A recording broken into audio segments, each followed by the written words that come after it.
A teenager who groomed a 14-year-old boy over the internet before slashing his throat in a sexual and sadistic attack has been sentenced to a minimum of 25 years in prison.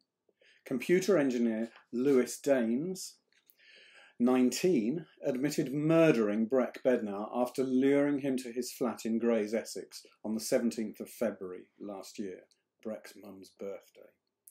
Breck told his parents he was sleeping at a friend's house near their home in Caterham, Surrey, but secretly travelled to see Daines after months of talking in an online gaming forum.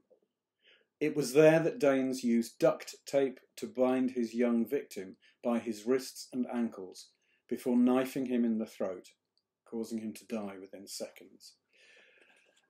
Somehow, I had not seen or heard of this story, even though it had appeared in The Guardian. Lorin, Breck's lovely mum, was in The Sun. I think all the major newspapers carried stories in the national news. I didn't hear about it until my lovely friend Fiona Spargo-Mabbs was involved in taking a petition to number 10 Downing Street about trying to get more PSHE in schools. And there was Lorin as well. And in Fiona's Facebook status, she wrote that she wrote a little bit of the story of Breck, and I looked the story up and thought, whoa, that is such a story of our time. And what a harrowing story, and what it's one that really did need to get out. And I thought it would make a great play.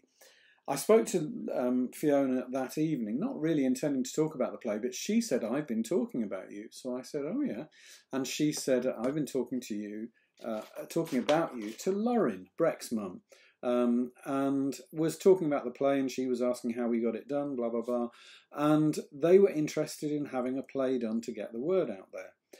And I was put in contact with Lorin, and the big stumbling block was getting a commission. So I said, if one comes up, then great. And they said they'd try and raise money, and that's how it was left. About a week later, I had a phone call, an email from Zoe Shepherd, who I didn't know, from the Beaumont School saying, we want to commission you to do a play. And to cut a long story short, we ended up doing the Game Over.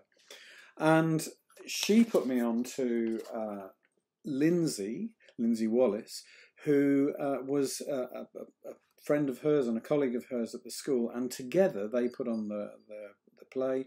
And Lindsay, in a record speed time, managed to get the funding.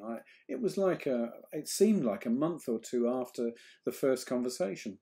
So very soon, I was ready to go off and start doing the interviews.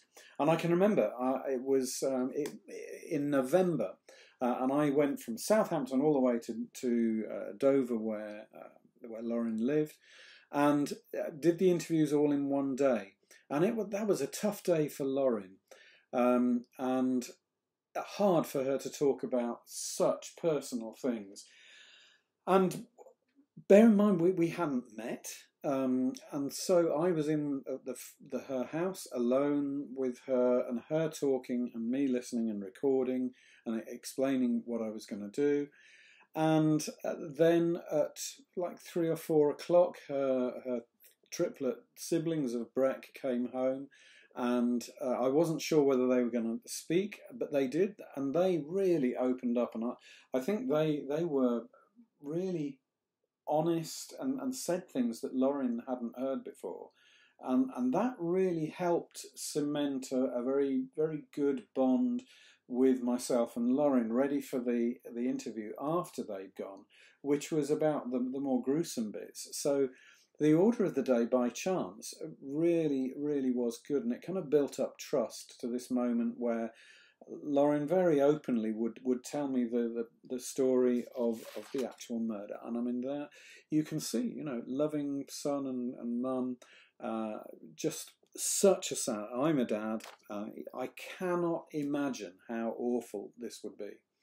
And during the interview, I can remember two things that I wanted to do immediately. I can remember Chloe talking about the mum putting the house up for sale, and also in school, and as a school teacher, I could relate to this very closely. She said that the school gave them a little pass card that allowed them out of lessons if they were feeling emotional. And where they'd be sent was to the room where the naughty kids were. And I thought, whoa, why would a school send them to the room with the naughty kids? And I wanted to have that very early in the play because it's a very normal thing and a really weird mistake for a school to make. But a really normal thing in this extraordinary situation that this family were hurled into.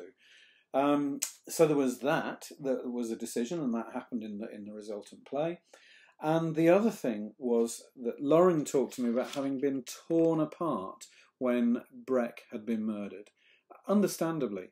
So one of the things I really wanted was for there to be more than one Lorin. It would also break up the speaking. I wanted there to be 5 or 6 Lorins who could surround Breck, who Lewis Danes could go up to one by one and be threatening to, who could move, who could lift, who could do all sorts of things that one person on their own couldn't, and could share the lines so that they would seem more kind of argumentative. So that was the second thing that came out of the interviews. I then went on to, on another day, went to London to meet with Breck's father, who works in the City of London. And I can remember him being, the thing that stood out was how he wanted his compassion for the murderer as well to come out. And that was a thing he felt really was important.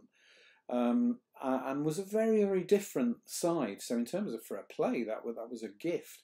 And he said to me, I don't know how you do this with a play, but I'd like that to come out. And I can remember thinking, I'll just put your words in. And so he says that very openly in the play. So thank you, Barry, for that. I mean, that was a gift. And then I spoke on the phone to a number of Breck's friends, and one of them, I'm so sorry, I managed to mess up the recording, so he had to do the whole interview twice, poor guy. So I delivered the script to Lindsay, and they did a read-through, and she was really delighted by the response of the young people who really want, and there were some quite gruesome bits in there, who really wanted this to happen in its form, and she wasn't sure that they'd be able to use everything, but they were very keen. And my publisher at the time, Zinc Publishing, and it was the last project I was to do with them before their very sad and very sudden demise, Zinc managed to get this out ready for the premiere, which was quite an incredible effort.